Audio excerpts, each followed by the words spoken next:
오늘 하나님의 말씀 보겠습니다. 에스라 1장 1절부터 말씀을 보겠습니다. 구약 성경 711페이지.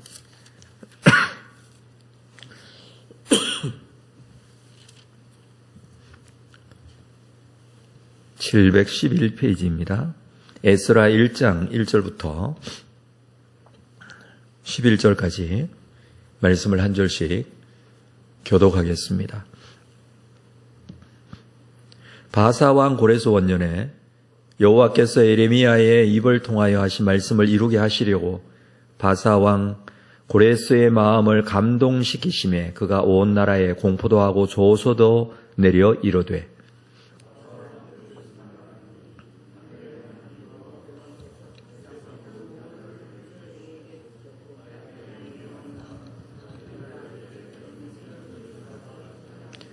이스라엘의 하나님은 참 신이시라. 너희 중에 그의 백성된 자는 다 유다 예루살렘으로 올라가서 이스라엘의 하나님 여호와의 성전을 건축하라. 그는 예루살렘에 계신 하나님이시라.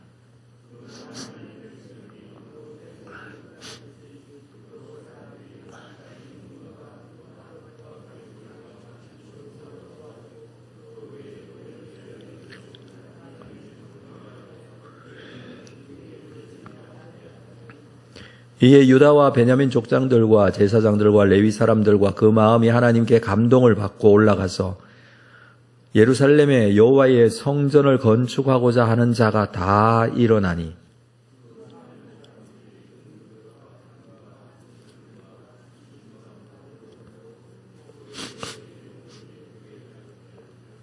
고레스 왕이 또 여호와의 성전 그릇을 꺼내니 옛적에 느부갓네살이 예루살렘에서 옮겨다가 자기 신들의 신당에 두었던 것이라.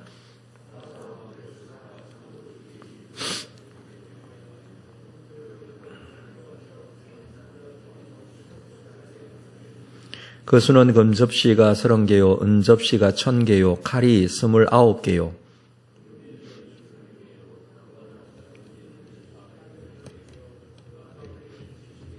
함께 읽습니다. 금은 그릇이 모두 5400개라. 사로잡힌 자를 바벨론에서 예루살렘으로 데리고 갈 때에 세스바살이 그 그릇들을 다 가지고 갔더라. 오늘부터 에스라서 말씀 함께 좀 나누도록 하겠습니다. 에스라서는 이스라엘 백성들이 포로로 잡혀갔다가 예루살렘으로 돌아온 이후의 내용을 기록하고 있는 성경입니다. 저자는 에스라로 보여지는데 에스라도 바벨론에서 귀환한 사람이죠. 바벨론 포로로 잡혀갔지만 바벨론이 페르시아에서 멸망당하고 난 이후에 이 페르시아의 고레스 왕이 조서를 내려 포로들을 돌려보내게 됩니다. 이스라엘 백성들이 포로에서 귀환하게 되는데 그 포로 귀환은 3차에 걸쳐서 진행이 되죠. 자, 1차 귀환은 스룹바벨을 중심으로 해서 BC 537년경입니다. 이 내용이 에스라서 1장에서 6장까지 기록이 되어 있습니다. 2차 귀환은 에스라를 중심으로 BC 458년에 이루어집니다. 이 내용이 에스라 7장에서 10장까지의 내용입니다. 그리고 3차 귀환은 느헤미야를 중심으로 해서 BC 444년에 이루어집니다. 그래서 에스라서에서 기록하고 있는 것은 에스라서가 2차 귀환 때 귀환한 사람이지만 1차 귀환 때의 이야기까지 기록을 하고 있습니다. 그러니까 그 전에 자기가 귀환하기 훨씬 한 60년 전에 있었던 사건인 1차 귀환 사건, 그 내용을 먼저 1장에서부터 기록을 하고 있다는 것이죠. 그리고 7장 이후에서는 본인이 귀환했던 2차 귀환의 이야기를 담고 있습니다. 오늘 본문을 좀 보면서 에스라서 말씀에 기록된 하나님의 뜻을 우리가 함께 좀 살펴보고자 하는데 1절 말씀을 보면 바사왕 고레스 원년에 여호와께서 예레미야의 입을 통하여 하신 말씀을 이루게 하시려고 바사왕 고레스의 마음을 감동시킴에 그가 온 나라에 공포도 하고 조소도 내리게 됩니다. 페르시아의 왕 고레스는 왕 위에 오른 첫 해에 조서를 내렸다라는 내용인데, 그 내용은 거주와 종교의 자유를 주는 조서의 내용이었습니다. 이때가 주전 538년경입니다. 사실 고레스는 559년부터 20년 동안이나 페르시아와 메대를 다스려 온 왕입니다. 그런데 오늘 본문에서는 바사왕 고레스 원년이라고 그렇게 기록을 하고 있는데, 이전 20년 전부터 다스린 왕이었지만, 특별히 그 다스린 그 기간 동안에 엘람, 페르시아, 메대, 리디아, 아시리아 이런 지역들을 정복해서 나라들이 확장되어져 왔을 뿐만 아니라 주전 539년 10월에 바벨론을 정복하게 되죠. 그 내용은 다니엘서에서도 기록이 되어 있습니다마는, 바벨론 제국을 정복하고 고대 근동의 군주로 취임한 페르시아 제국의 왕으로서는 첫 번째 해를 맞이해서 그가 바사왕 고레스 원년이라고 하는 것이죠. 바벨론 제국을 정복하고 난 이후 다시 원년으로 그렇게 계산을 하고 있는 것입니다. 오늘 본문에서 고레스의 조서를 두 가지 정도로 우리가 좀 생각을 해야 되는데, 이때 바벨론을 정복하고 난 이후에 고레스는 조서를 내렸던 이 내용이 사실 성경적인 역사에서 굉장히 중요한 사건입니다. 그 조서의 내용은 종교와 거주의 자유를 준다라는 그런 내용이었고, 이스라엘 백성들의 입장에서는 본국으로 돌아갈 수 있는 조서의 내용입니다. 그동안 바벨론에 의해서 나라가 망하고 그리고 포로로 잡혀와서 포로 생활을 하고 있던 이 이스라엘 사람들에게 있어서는 굉장히 중요한 조서가 될 수밖에 없죠. 그런데 그 조서의 내용을 성경은 이렇게 기록하고 있습니다. 예레미야의 입을 통하여 하신 말씀을 이루게 하시려고. 예레미야 선지자를 통해서 하신 말씀을 성취하는 수단으로서 이 고레스의 조서를 하나님께서 사용하고 계신다, 그런 의미입니다.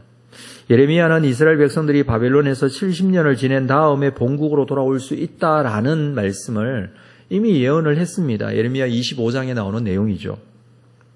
다니엘 선지자도 70년이 마무리되어 갈 무렵 고레스의 조서가 선포되기 몇 년 전에 예레미야의 예언을 생각하고 하나님께 기도한 내용이 이 다니엘서 9장에 기록이 되어 있습니다. 예레미야의 예언, 나라가 멸망할 때에 70년 동안 포로 생활을 하게 될 것이다 라는 그 예언의 말씀, 그때 이 예언의 말씀을 들었던 많은 사람들이 불만을 표시했고, 그 말은 하나님의 말씀이 아니다라고까지 했고, 이 예레미야 선지자를 거짓 선지자라고까지 했습니다. 70년이 무슨 말이냐, 우리는 곧 돌아가게 될 것이다, 이렇게 거짓 선지자들이 예언을 하기도 했죠. 그러나 하나님께서 말씀하신 대로, 예레미야 선지자를 통해서 말씀하신 대로 70년 이후에 하나님께서는 고레스 원년에 예레미야의 입을 통하여 하신 말씀을 그대로 이루고 계신다라는 것입니다. 이 말씀을 이루시기 위해서 오히려 고레스 왕을 도구로 사용하신 하나님의 신실하심을 지금 이 1절에서 그렇게 말씀하고 있는 것이죠. 그리고 또 하나는 그 다음 말씀에 보면 바사왕 고레스의 마음을 감동시켰다라고 합니다. 이 고레스가 이 조서를 선포한 것은 여호와께서 고레스 왕을 감동시켜 그렇게 하도록 하셨다는 것입니다. 하나님께서는 자기 백성들을 이 조상들의 고향인 예루살렘으로 돌아가기 위해서 이 일을 하고 계십니다. 그 과정에서 여호와께서 바사왕 고레스를 감동시키셨다. 이 감동시키다라는 이 단어는요, 흔들어 깨운다라는 뜻이거든요. 이 표현은 하나님이 자신의 계획을 이루시기 위해서 이방 왕들을 대하실 때, 그 왕들을 사용하실 때 자주 사용한 표현입니다. 하나님께서는 자기 백성뿐만 아니라 당시 이 큰 권력을 가졌던 고레스를 포함해서 이방 왕들도 자기 백성을 구원하시려는 계획에 따라 움직이게 하시는 분이십니다. 여호와 하나님은 온 세상을 다스리시는 분이시기 때문입니다. 언뜻 보기에는 하나님의 나라 또는 하나님의 백성이라고 하는 유대인들이 다 멸망당하고 그 이방 땅에 포로로 살고 있는 것 자체가 오히려 이방의 민족의 그 신, 바벨론의 신보다 유대인들의 신이 더 약하다는 것을 보여주는 것이다. 이게 사람들의 기본적인 생각 아니겠습니까? 하나님이라는 신이 무능해서 이 바벨론의 신 마르둑보다 약해서 지금 이 일이 일어났고 포로 생활을 70년 동안이나 하고 있다라고 생각할 수도 있지 않습니까? 그러나 오늘 본문의 내용은 온 세상을 다스리시는 하나님이 오히려 자기 백성들의 죄 문제를 해결하기 위한 계획의 일부분이었음을 말씀해 주고 있는 것이죠. 자, 우리가 여기서 좀 중요하게 보아야 될 게 있는데 그것이 무엇이냐면 하나님이 자기 계획을 위해서 고레스를 도구로 사용하는 일에 고레스는 하나님의 뜻을 깨닫고 인정했는지에 대해서는 중요하지 않은 문제라는 것입니다. 무슨 말씀이냐 하면 고레스는 전혀 깨닫지 못한 상황에서 하나님께서 섭리하셨다라는 거예요. 그가 여호와를 알든 알지 못하든 상관없이 모든 사람은 하나님의 도구로 사용되어질 수 있습니다. 하나님의 도구로 사용되어졌다고 해서 그가 신실한 하나님의 사람이 되었다, 하나님을 끝까지 믿었다, 이런 의미로 우리가 해석해서는 안 된다는 것이죠. 하나님을 믿지 못한 고레스 왕이었지만 그러나 하나님께서는 그도 사용하신다는 것입니다. 자, 3절 말씀을 볼까요? 이스라엘의 하나님은 참 신이시라. 너희 중에 그의 백성된 자는 다 유다 예루살렘으로 올라가서 이스라엘 하나님 여호와의 성전을 건축하라. 그런 예루살렘에 계신 하나님이시라. 이게 고레스가 한 말입니다. 이 표현들을 보면 그가 참으로 하나님을 섬기고 하나님을 믿고 하나님의 뜻에 따르는 그런 왕으로 보여지지만 실제로는 그런 하나님을 믿지 않았습니다. 당시 왕들이 선포한 이 조서를 보면 자신이 지배하는 타민족의 종교와 풍습을 존중하는 차원에서 그들의 종교적 언어를 구사하기도 했습니다. 일종의 외교 수단이죠. 아마 고레스가 선포한 이 조서에 대해 이스라엘 사람들의 종교적, 정치적 정황에 맞추어 초안을 작성해 준 유대인이 있었을 것입니다. 왕이 직접 이 글을 쓰지는 않겠죠. 그거를 맞추어 주었을 때 유대인이 이렇게 기록을 했을 것이고 그것을 아마 고레스가 승인했을 것입니다. 고레스는 여호와께서 자기에게 예루살렘 성전을 재건하라고 명령하셨다 이렇게 합니다. 그래서 이스라엘 사람들을 예루살렘으로 돌아가도록 합니다. 뿐만 아니라 바벨론에 거주하던 유대인들은 예루살렘으로 돌아갈 것이지만 바벨론에 있던 함께 살던 모든 그 주민들은 이 유대인들이 예루살렘으로 돌아갈 때에 성신껏 잘 도와줄 것을 명령하고 있습니다. 4절에 보면 그 남아있는 백성이 어느 곳에 머물러 살든지 그곳 사람들이 마땅히 은과 금과 그 밖의 물건과 짐승을 도와주고 그 외에도 예루살렘에 세울 하나님의 성전을 위하여 예물을 기쁘게 드릴지라. 여기까지 명령을 하죠. 자, 이 명령을 들은 이 유대인들이 예루살렘으로 돌아오게 됩니다. 5절 말씀, 이에 유다인 베냐민 족장들과 그리고 제사장들과 레위 사람들과 그 마음이 하나님께 감동을 받고 올라가서 예루살렘 성전을 건축하고자 하는 자가 다 일어나서, 자, 예루살렘 성전을 건축하고자 하는 자들이 다 일어나 돌아오고 있습니다. 5절에 보면 유다와 베냐민 족장들, 그리고 제사장들, 레위 사람들, 나름대로 의미가 있습니다. 이 사람들이 가지고 있었던 의미들이 있죠.